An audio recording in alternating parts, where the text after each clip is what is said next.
सकता हूँ। हम सबको ये लगता था कि वाजपेयी जी ही जीतेंगे, लेकिन वो हार गए। इतना काम करने के बाद भी और 10 साल हमने काला टाइम देखा है कांग्रेस का रिमोट कंट्रोल की सरकार और ये पोल डांसर ने सारे देश को पोल के ऊपर नचा के रख दिया था। और सारे ओपिनियन पोल 2004 में एक ही बात बोलते थे, जो आज भी बोलते हैं। सारे सर्वे, सारे राजनीति के जो पंडित हैं, वो एक ही बात बोलते थे कि वाजपेयी जी का कोई अल्टरनेटिव देश के अंदर है ही नहीं। और ये जो इसको बोलते थे TINA, T I N A, there is no alternate to Vajpayee ji. और ये ऐसा फैक्टर की बात करते थे कि एक ही ये सभी ने एक ही बात बोलनी शुरू कर दी थी, वाजपेयी जी ही जीतकर निश्चित तौर पर आएँगे। अब आप इसको कंपेयर कीजिए आज के टाइम के साथ। आज भी एक ही बात बोलते हैं, मोदी के खिलाफ किसी की औकात नहीं है खड़े होने की। मोदी के खिलाफ कोई अल्टरनेट नहीं है। विपक्ष के पास कोई आदमी नहीं है, चेहरा नहीं है। ये आपस में लड़े हुए हैं। यही सारी बातें 2004 में भी इन्होंने करी थी। इसके साथ-साथ एक काम और किया था। वाजपेयी जी के खिलाफ इन्होंने कोई ना कोई फेक एजेंडे चलाने शुरू कर दिए थे तहलका न्यूज़पेपर के थ्रू, जिसका खुलासा अभी हुआ है कि उन्हें ये काम करने के लिए बोला गया था, जबकि ऐसी कोई बात हुई ही नहीं थी कि वाजपेयी जी ने पैसे खाए थे या हमारी आर्मी के लोगों ने पैसे खाए थे। अब इन्होंने और एलिगेशन लगाए थे कांग्रेस की तरफ से। अभी आज की डेट पे भी वही स्टोरी दोबारा चल रही है। कभी बोलेंगे कि ये राफेल में पैसे खा लिए, कभी अदानी से खा लिए और सेकंडली एक तरफ तो करप्शन का मोदी जी के ऊपर एलिगेशन लगा दिया। दूसरी तरफ एक काम और किया और वो काम ये है कि मीडिया में एक ही बात है, आएगा तो मोदी ही। ये बार-बार बोला जाता है कि अब इनको हराना मुश्किल है। अब होता क्या है, इस निश्चिंतता के कारण एक ऐसी हवा चलती है जो 2004 में भी 4 में भी चली कि जो मिडल क्लास का जो वोटर्स है, वही जाता है वोट डालने के लिए। वो वोट देने निकला ही नहीं और सोनिया गांधी एक अ, चुनाव जीत गई 2004 के अंदर। यही गलती वाजपेयी जी के टाइम पे हुई थी, वही गलती इस बार दोबारा से होने के पूरे चांसेस हैं। उस वक़्त सोनिया की जो ये जीत थी, इससे इसका एक ही निचोड़ निकला था कि सामान्य वोटर्स बाहर निकला नहीं और सोनिया गांधी जानती थी कि ये आलसी लोग होते हैं। अगर इन्हें पता लग जाए कि भई हमारा नेता जीतने वाला है, वो बाहर निकलता ही नहीं है और इसलिए इन्होंने एक ऐसी हवा निकाली बाहर कि भई आपको बाहर निकलने की ज़रूरत ही नहीं है, आपका नेता तो जीता पड़ा है और यही काम ये अभी भी कर रहे हैं मोदी जी के लिए। अब मुझे बताइए, अब एक और चीज़ है, इनकी चालें समझिए आप राहुल गांधी की, फिर आप समझ जाएँगे कि रणनीति इनकी क्या है। पहले इन्होंने बोला कि वाराणसी में प्रियंका वाड्रा वो खुद चुनाव लड़ेंगी मोदी के खिलाफ। ये इन्होंने खबर को फैला दिया।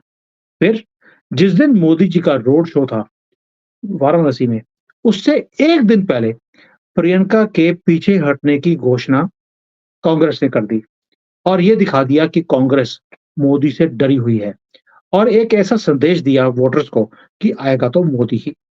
अब ये क्या हुआ? इसके साथ-साथ इन्होंने क्या किया जो पिछली बारी इनका जो नेता हारा था, अजय राय, उसको खड़ा कर दिया मोदी के खिलाफ, उसकी घोषणा कर दी।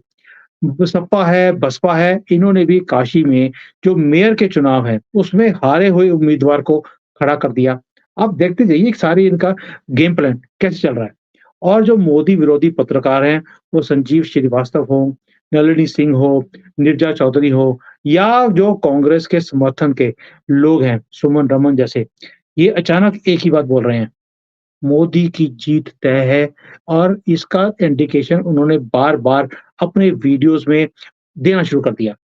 और जो कांग्रेस के भी वरिष्ठ नेता हैं और जो गांधी परिवार के करीबी हैं, सैम पित्रोदा, उन्होंने भी पी चिदम्बरम की फ़ेवर में बोलने वाले लोग, इन्होंने भी बोलना शुरू कर दिया कि भई प्रियंका गांधी को पीछे हटने की सलाह देनी शुरू कर दी और उसे पीछे हटने के लिए बोल दिया और साथ में स्टेटमेंट भी देनी शुरू कर दिए कि भई हम पीछे हट रहे हैं और इसके लिए कोई और कॉन्स्टिट्यूएंसी चूज़ की जाएगी।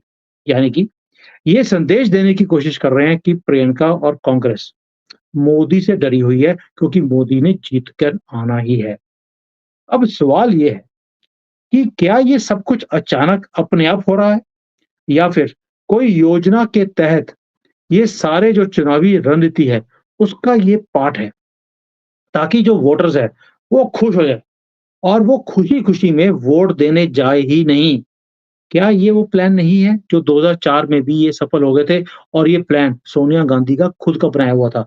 पप्पू के तो बस की बात नहीं है प्लान्स को बनाना, ये सोनिया की चाल थी।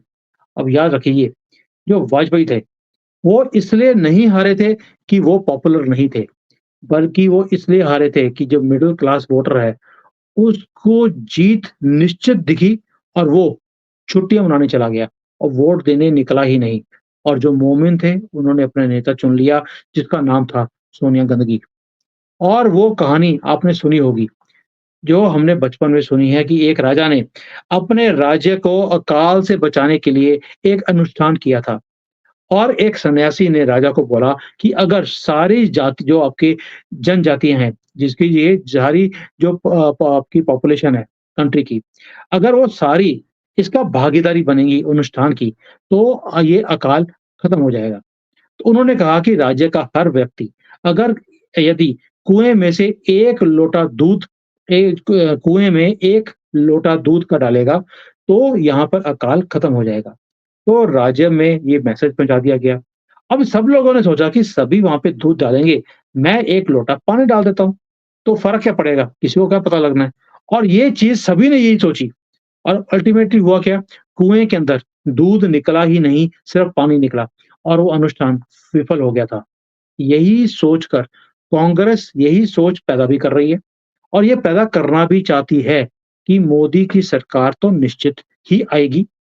फिर यदि एक आधे आदमी वहाँ पर वोट देने नहीं भी जाएगा, तो क्या फ़र्क पड़ता है? ये लोगों के दिमाग में ऑलरेडी आना शुरू कर दिया। कई लोगों से मेरी बात हुई है, वो बोलते हैं यार आएगा तो मोदी ही, आप चिंता क्यों करते हो? चिंता इसलिए है बिकॉज़ ये जो षड्यंत्र है, पप्पू का, पोल डांसर का, ये आप समझ नहीं पा रहे हो। ये ऐसा भयंकर षड्यंत्र है, जिसको आपको समझना पड़ेगा और ये भी जान लें कि मोदी की सरकार तो निश्चित तभी होगी, जब हम सब अपना-अपना वोट वहाँ पर खुद देने जाएँगे, घर से निकलेंगे और अपने दोस्तों को, परिवार वालों को, पड़ोसियों को भी साथ में लेकर जाएँगे। कहीं वो भी दूध की बजाय वो पानी का लोटा लेकर ना बैठ जाएँ कि बाकी जा रहे हैं, मुझे देने की जाने की ज़रूरत क्या है?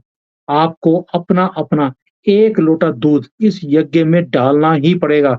अगर आप राष्ट्र के लिए ये राष्ट्र के लिए या एक कर्तव्य आपके दिमाग में है क्योंकि वोट देना भी एक देशभक्ति है, वो भी एक हमारा कर्तव्य है।